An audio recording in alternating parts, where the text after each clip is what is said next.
Olá, sejam bem-vindos de volta. Nós vamos conversar agora sobre a aplicação da Lei Processual Penal no tempo.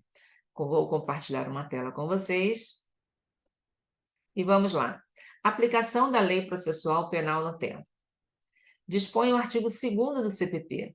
A Lei Processual Penal aplicar-se-á desde logo, sem prejuízo da validade dos atos realizados sob a vigência da lei anterior.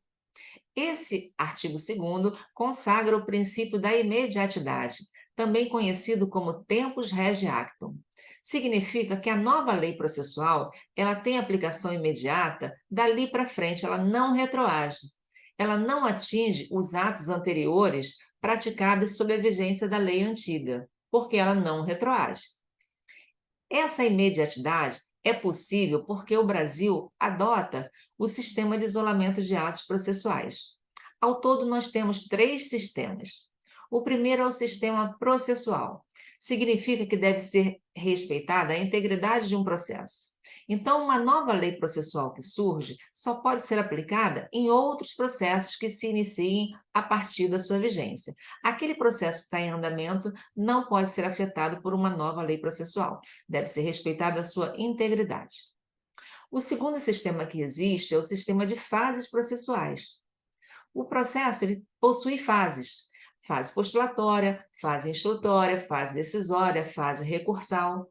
Então, uma nova lei processual que surge só pode ser implementada a partir de uma nova fase processual. Então, deve ser respeitada cada uma das suas fases. Esse é o sistema de fases processuais. O sistema de isolamento de atos processuais, que é o adotado pelo Brasil, dispõe sobre uma aplicação imediata de uma nova lei processual, independentemente da fase do processo. Então, ela pode ser aplicada dessa forma imediata e ela não vai retroagir para prejudicar atos que já tenham sido praticados sob a vigência da lei anterior. Eles continuam válidos, porque ela tem aplicação imediata dali para frente. É o princípio da imediatidade ou tempus regi actum. Nós também temos que observar uma seguinte distinção. Nós temos leis penais, leis processuais penais e leis mistas. Leis penais puras, são aquelas que dizem respeito aos direitos do acusado e ao direito do Estado, ao poder punitivo estatal. Dizem respeito à tipificação de uma conduta, a uma quantidade de pena estabelecida para um crime, ao regime que é imposto para o cumprimento de determinada pena. Então, são leis penais que regulam os direitos individuais e o direito de punir pertence ao Estado. Então, uma lei penal pura é regida pelos princípios da retroatividade da lei penal mais benigna e da irretroatividade da lei penal mais gravosa. Então, uma lei penal nova, ela não pode retroagir em prejuízo do réu, porque é proibida essa retroatividade de uma lei mais gravosa. Então, se surge uma lei penal nova que agrava uma pena, ela não pode retroagir para casos anteriores, ela é aplicável dali para diante.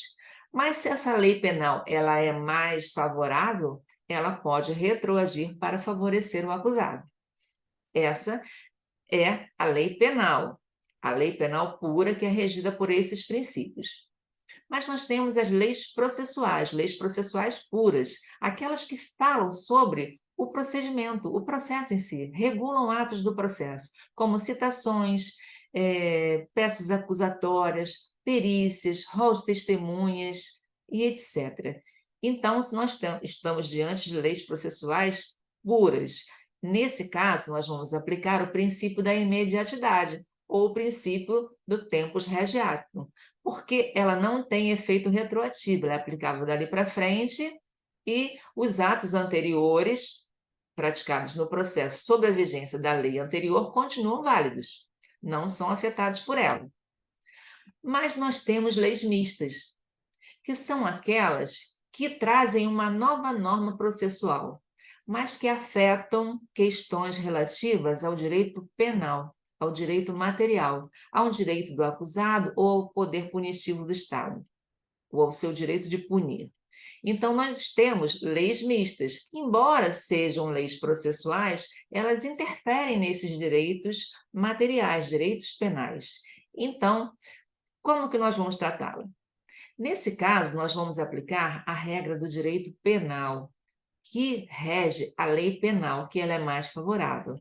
Então, essa lei mista, ela vai ser regida pelos princípios do direito penal, da retroatividade da lei mais benigna e da irretroatividade da lei penal mais gravosa.